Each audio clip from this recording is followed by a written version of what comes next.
Hello everyone. Good afternoon, good evening, and yeah. So I'm back with another GeekSpeak, and this is really exciting because just last week I created something. I was experimenting with React Native Skia, and I thought let's do something. So I wanted to build something for so long time. So on a weekend I was just sitting in my hall, and I thought let's make a game.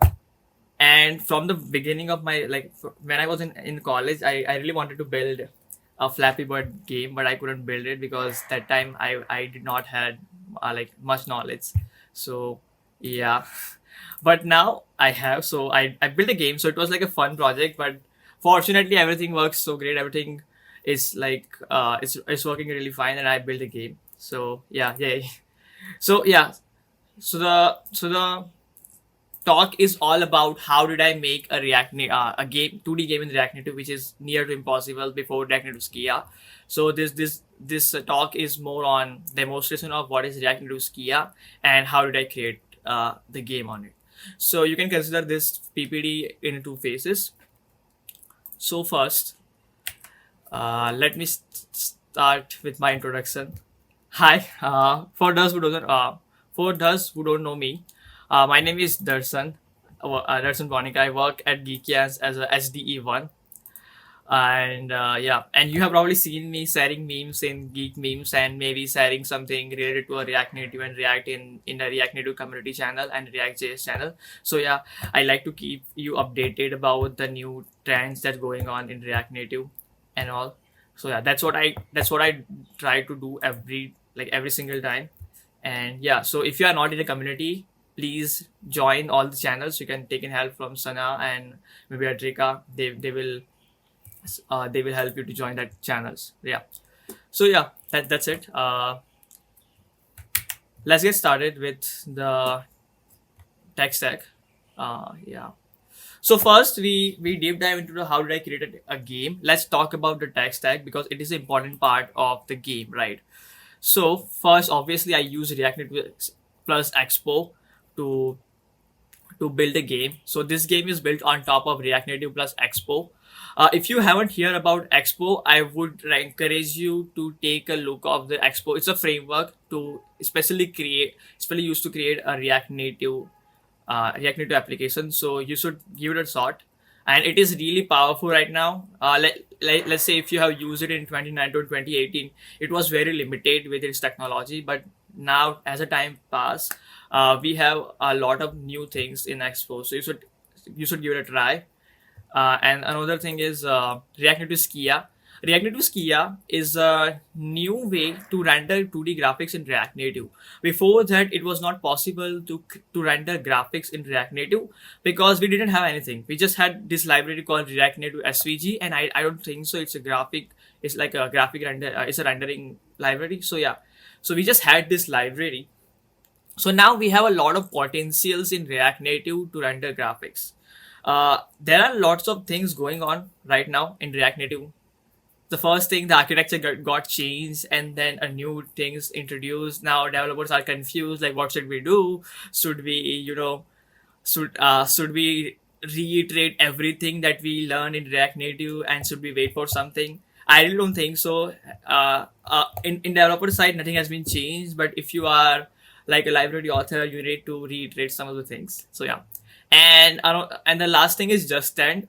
Zustand is my go-to library whenever I make something and I want to share a state across the components. I use this library as a state management solution. I consider this one as a micro state management library because it does not have to be configured. You don't have to configure anything. It's like a plug and play library. So once you create your state and share it across the component, that's it. So Justand is like a very good library as a state management solution compared to Redux and Mobux. So you should also definitely give it a shot. Now let's talk about let's talk a little bit about React Native Skia and what is all about. So let me go to that slide first. Yeah. So React Native Skia, again, it is a brand new way to render 2D graphics in React Native app. Now, if you have ever tried to render graphics in your web application. You probably heard about the canvas, like you have to create a canvas, then you have to get a 2D context, and you can draw a shapes or paths, or you can also render the images. Now in Flutter and in a Chrome, there was an engine called Skia that basically render all the graphics on your behalf. Now in React Native, it was not possible. Like React Native has a lots of debates over should you even use it when it's come to render something like a graphics, a 2D graphics or not. Till now, it was not possible, but now it is possible because React Native Skia is basically using the same engine that is being used by the Chrome and the Flutter itself, right? And another, I think, plus point and the strongest point I would consider is it has built on top of the new architecture. So if you have like tried to do some research or what is new architecture, what is going on in React Native, like from the last year, like in last year, you have probably heard about a new term like fabric, turbo modules and all. So React Native Skia is built on top of that as well. So again, I don't want to go into that deep because that new architecture talk is separate talk, and I have already given a GeekSpeak on it. So you may want to check that thing out. But yeah, so again, new architecture is a brand new way to communicate between the JavaScript world and native world. Before that, use we used to use this bridge that is like asynchronous bridge. There was only one way, and that's why your application was a slow because your JavaScript thread just get block, and that's why the new architecture came and it has changed everything. Yeah. So another thing I want to point out is that why React Native Skia I think is a game changing in React Native, and I think it will revolutionize the idea of building a cross platform application and building a cross platform application and rendering graphics easily because it basically runs entirely on UI thread. So your JavaScript in React Native there are two types of threads. The first one is JavaScript thread that includes all your business logic, like whatever you write, the to-do app or maybe any app. So the main logic you write in the JavaScript, right? And so yeah, your JavaScript thread is basically responsible to run that thing. And another thing, we have a UI thread. UI thread, we don't use it directly because we just have we as a React Native developer, I write code in JavaScript, so I only have access of that JavaScript thread. But what about the UI thread? So this problem was there for a long time that as a JavaScript, as a React Native developer, I cannot handle the UI thread, but we don't need it at all. So what we decided that instead of doing everything on a JavaScript thread, let's run some of the part on a UI thread. So that's why React Native Reanimated 2 came and React Native Reanimated 3, which is currently they have launched, I think recently in last month.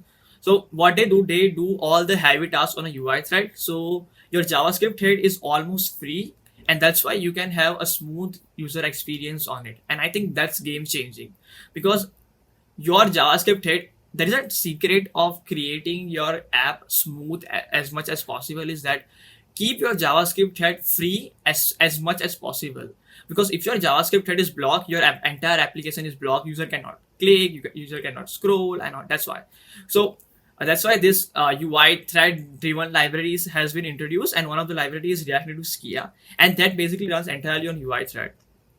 Another plus point is that it basically leverages the GPU level APIs that give you the native experience because they are using the native level APIs, which are the iOS Metal in the iPhone and WebGL, which is you must have must are familiar with this term called WebGL, which is a different way to render graphics in web and Android.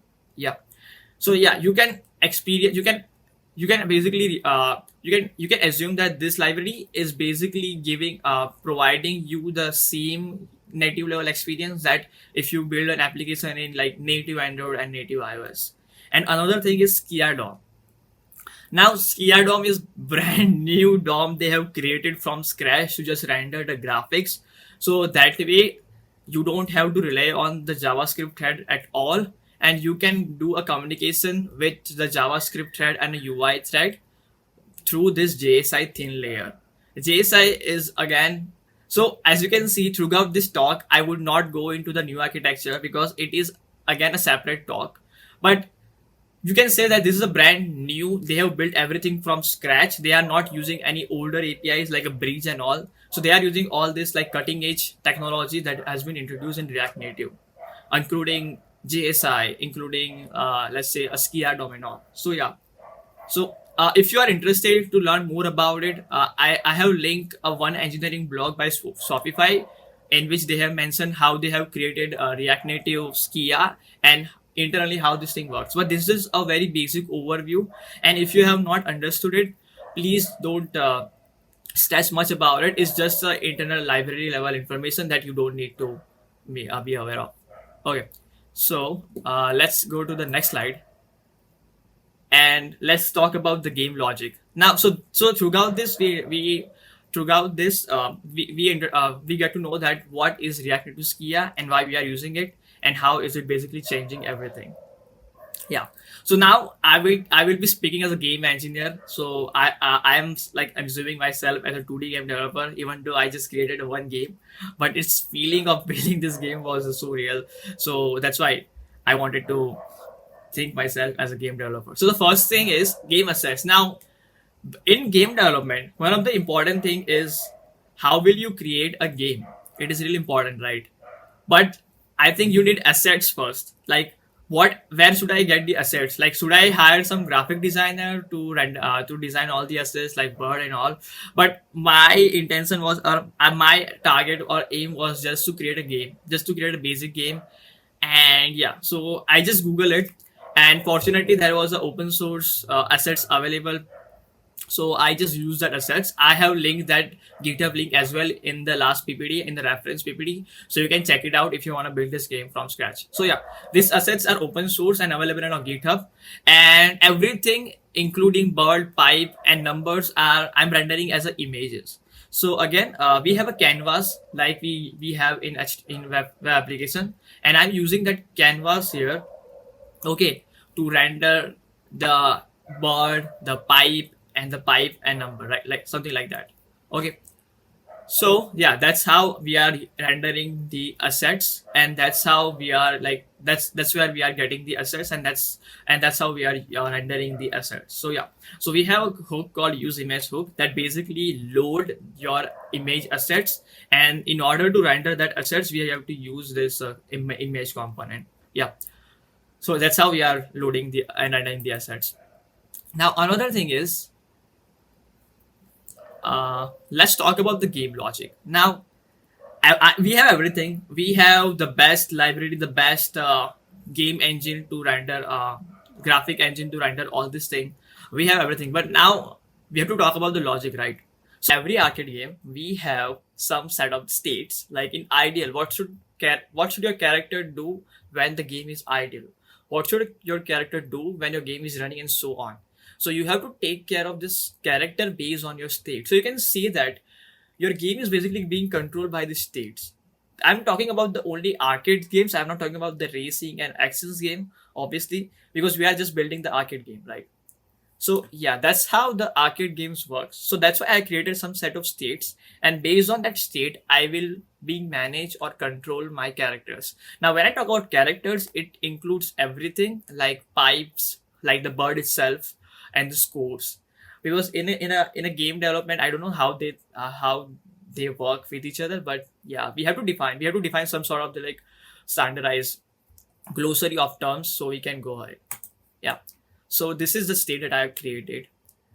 And yeah, and again, games are just game is nothing. Arcade game is nothing but just a loop, like a loop which is keep running unless some sort of the exception is there, and it will be stopped. So let's imagine like if your game is running, I'm creating a interval. Like if you are a JavaScript developer, which I think you are, so you set interval is basically, it basically take a callback as a first argument, and second argument is basically take a duration. Like after a certain time, it will keep calling that callback. So it will keep invoke that callback. So this is not a real code, obviously, because I don't want to spend your time understanding how the code thing is working, because it will take another hour. So what is happening here is that you can imagine that I am setting up the interval, and when the state is running, I'm setting up the intervals, and on that callback, I'm generating pipe, I'm incrementing score, and I'm also keeping track of the interaction part. So let's suppose if user is tapping on my screen, I want my bird to jump, something like that. And in the right hand side, let's suppose if user is taking a break, so it will be like he will basically click on the pause button, right? So I want to clear that interval. So once the interval is clear, we cannot longer generate pipes, we cannot increment score, and we cannot so we don't need to like keep track of if either user has pressed tap anywhere or not. So this is a mental model that I want you to have in your mind, and go with me. Yeah, right. So as you can see, the state are basically a part of your game that manage everything. So again, and I think in JavaScript, building a game is really easy because we have this inbuilt in time intervals, like set intervals and set timeout. So games are nothing but just a loop again. So that's basically lets our life. That basically like very easy to build a game in JavaScript. Yeah. And if you don't know how timers works, and if you're not good at it, like where to store the timer and when clear the timers and when share the reference of timers throughout your component is really important. So yeah, so you need to be good at the timers in order to work, in order to build a game in JavaScript, which that what I believe. Yeah. And yes, so that was about the state which basically manage our games. Now let's talk about the bird movements. So the fun fact here is that the bird is only moving up and down. Game While building this game, I realized that games are nothing but just an illusion that something is happening, but behind the scene, the actual story is really different. Like the actual story is completely different. So as we see at first glance, we thought that what bird is moving and the part and it is like leaving the pipe behind, but it's not the story is. Bird is currently in the same position, it's just going up and down. I'm just generating a pipe and the pipe is moving. But if anyone see this game, they say, what, bird is moving. But no, but the bird is not moving. And what we are also doing is that throughout the time, you have seen that the bird is keep falling down, right? So we also want like after every 2 seconds, we want bird to go fall. So that's so when user tap on like screen, so it will go up, something like that. So this is like like a very basic logic of the Flappy Bird game. Yeah. So this is how the bird movements are working. Again, the bird is not moving and it is keep falling in a loop, like falling down in a loop. And when user tap on anywhere on a screen, it will just basically go. So yeah, that's how the bird's movements are working. And let's talk about the pipe. Now, okay, sorry, let's talk about the when to game over. Now, we really want this game to be end. Like we don't want our user to spend the entire day. I would be happy if they are spending the entire day, but we need some sort of the exception to break the loop because again I told you loops and state that basically create the arcade games. So how we will like just stop or end this loop? So that's why we have to define a game over state. And I think if you have played this game in like throughout your time, you know that whenever you like whenever bird like stop whenever bird is and the pipe are colliding with each other, at the state we can consider like this game is over. And at the time we just have to stop the game, we don't have to do anything. So yeah, so colliding in the game terminology, colliding is something that in which the two characters, the bird and the bird and the pipe are stumble upon each other. That's why you can call that I think that action you can consider it as a colliding. We will see it more in detail, like what is colliding is. So again, so let's suppose you have a canvas, right? And now each character has a bounding box. Now what is a bounding box? Now bounding box is basically a border, a rectangular or a square border around your character. So let's suppose if you have a bird, you will have a square bounding box. And if you have a pipe, regardless it's curved pipe or it is, so regardless it is a curve or not, you have to consider a one bounding box. So first you need to define a bounding box, and then you have to check whether these two bounding box are intersecting with each other or are overlapping with each other. So if they are, you can consider, okay, this is a colliding act, this is a colliding effect, and we can consider that this game has been over. I think this is a very common thing, whether you are building a 2D game or 3D game. You can learn more about how colliding works and how you can detect in 3D world as well. But yeah, for just our game, it was really basic, so we did not I did not spend much time about it. And there are ready-made algorithms available as well to, detect whether the two characters are colliding to each other or not. So yeah, it's very easy. And ChatGPT helped me a lot, to be honest, to build this colliding algorithm. So yeah, so when if the colliding is there, game will be over. Yeah. Now let's talk about how we will generate the now let's talk about the declarative coding pattern. Now, what we have seen here, so we have seen that when the game will be over, we have seen that how the bird will be how the bird is moving, and we have seen that how the arcade game will work, like whether it's like how to end a loop, how to manage loop. Now, as a developer, because I am a developer, I want to follow some coding pattern in game development as well. So the first thing I realized is that we have to identify and analyze the pattern. Right. As you can see that each character in your game is managed by loop and state. So if you want your character to perform some actions like to make bird fly, to generate pipes, you are doing it at certain state, like when the state is running. So I find that pattern. So then I think that, what, how can we make this code as a declarative? So in future, let's suppose if I'm adding more and more character, let's suppose in future I'm thinking of adding coins. So I also want to take care of that coin part with help of the state and loops. So that's why I think thinking of declarative coding pattern is really important. So yeah, so first let's understand what is declarative pattern. So declarative pattern is that you have some complex logic that and you have an abstraction layer of that logic. So that's why you don't have to juggle with that logic, but you are using it normally in your app. Let's suppose JSX was a declarative pattern in React, in which you don't have to, use that function like react.create element, and that div element, and the first argument was the tag name and the second argument was you are passing. As you can see, as you write more and more code, your code will be like a spaghetti code, because it's really hard to manage, it's really hard to maintain. But if you have a declarative pattern like we are having in JSX, in which you just write JavaScript you just write you just create a React element as as a HTML tag element. It's really easy. So I try to take care of that part as well to create a declarative coding pattern. Again, declarative coding, there are two types of coding pattern, like reusable and declarative. Now, reusable is not a declarative coding pattern, which I believe, because reusable is basically copy and paste. Like, you found that some logic is being used by like a lot of places in your code, in your project, so you just create a helper function and you are calling it. No, declarative pattern work as you found a pattern that is being followed in your components, and like with respect of that pattern you are doing something different, like you are doing something different based on your logic. So yeah, something like, let's suppose if my state is, if the game is running, I want bird to be fall down, I want this pipe to be, generate and move slightly left every time.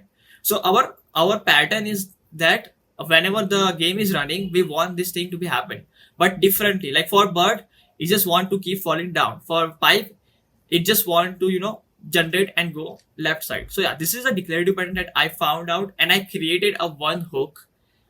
Like I'll show you later. But you can create a React hook, components, and helper function. And I think that's how the libraries are made. Like if you have used any libraries, they try to follow this declarative API. So yeah, I just want you to make sure that in your project, if you found any coding pattern, if you found any, if you found any pattern that can be converted into a declarative API, please do that, because it will make your and your future developers' life easier. So yeah. And I have created one declarative pattern here that I'm gonna show you, which is I created a hook derived from use effect hook, and I name it use game effect hook. So again, So this hook basically take care of your game state. So let's suppose whether your game is in running state or a resume state or maybe a pause state and so on. It basically defines what will happen. So it takes a first argument as a callback and second argument as a timer. And let's suppose if your game is running, it will schedule that callback or based on that timer using the set interval function. And if the game is paused or game is in game if the game is being like if game is done, if game is over, it will basically clear out the timer. So as you can see now, I don't have to like separately take care of the game state or game loop. I have to just use this hook everywhere whenever I want to make sure that the bird and the character being sync with the game state. So yeah, and I really proud of this thing because now it is really easy for me to add any feature like adding a coin. Like let's suppose I want bird to collect coin in future, I want bird to add some power-ups, so it will be really easy for me to do that. So that's why declarative pattern will help you in long term, right?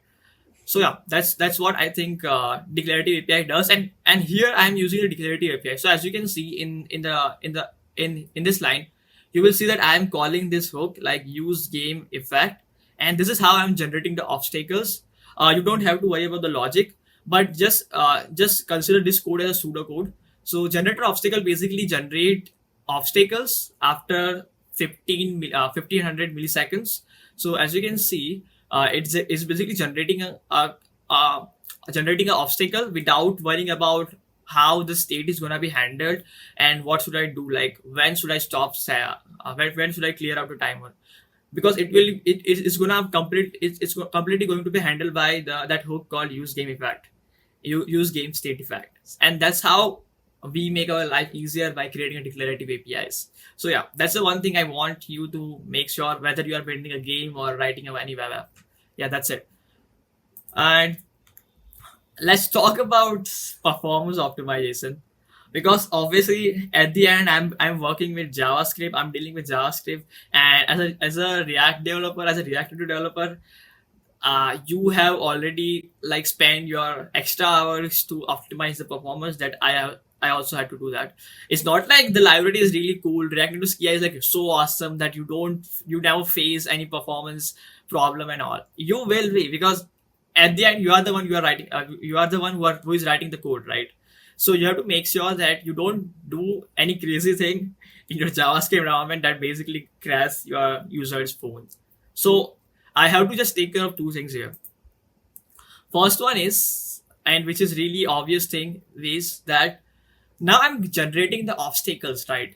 Now these obstacles are basically passing through the screens. Now once that one obstacle has passed through the screen, I don't want that obstacle to be in the game, to be exist in the game anymore, because his job is done. Now you just have to remove it somehow.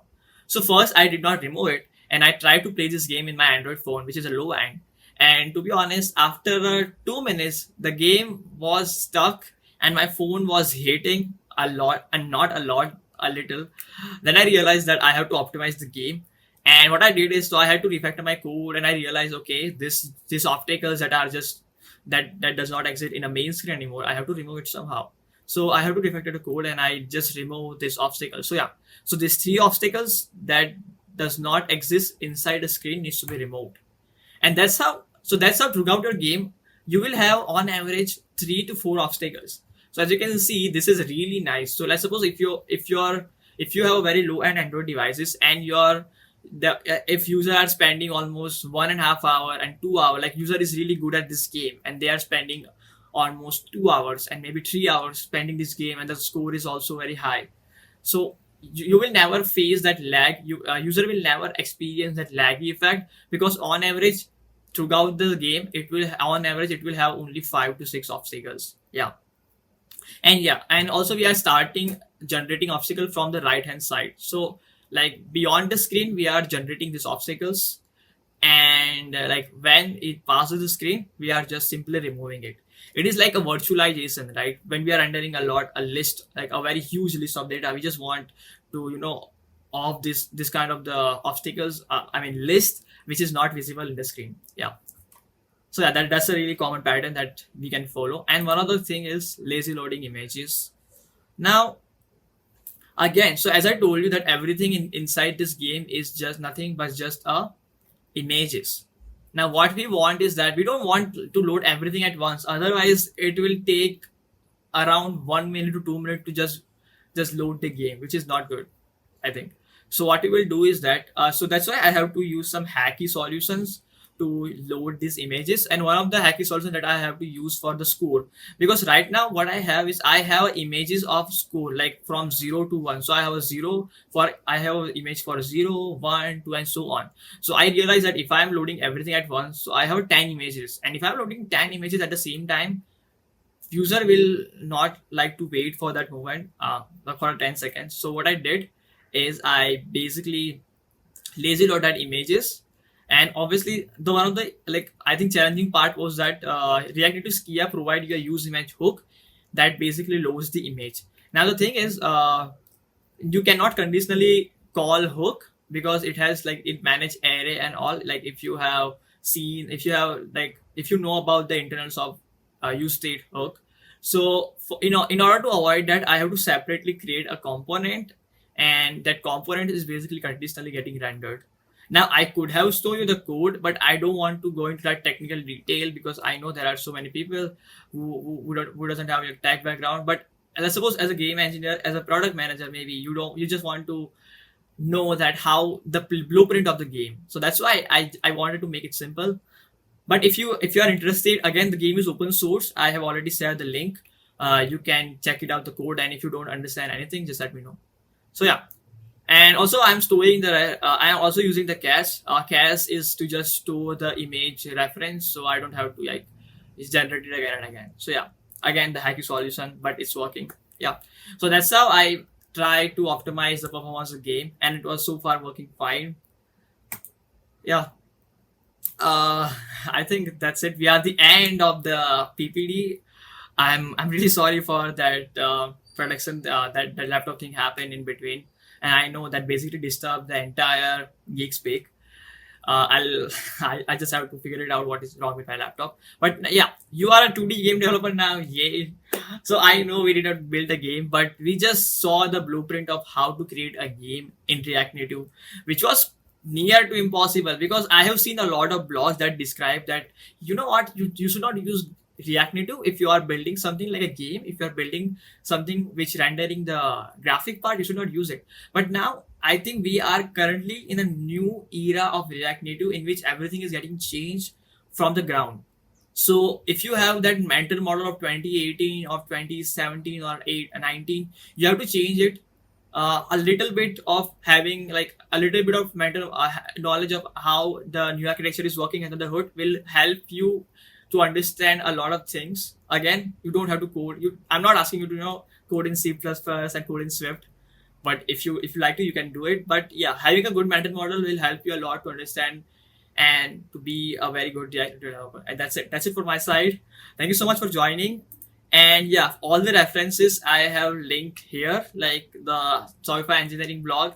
That's a really nice blog that is explaining how the React Native Skia is working under the hood. For the drawing, I have used TL Draw. It's basically a very good, like a very lightweight drawing web application. And yeah, and for the assets, like for those who want to build this game from scratch, they can basically refer this link. I'll you can ping me for this link and I'll share with you. But I think one of the first link, which is software engineering, I think it's worth to spend time reading this blog because this will give you a lot of knowledge of how JSI is working, how what is React Native Skia, and how this thing working under the hood. Yeah, thank you for joining again the call. And if you have any question, you can ask me. And if you don't understand any part, you can ask me if we have a time. Yeah, guys.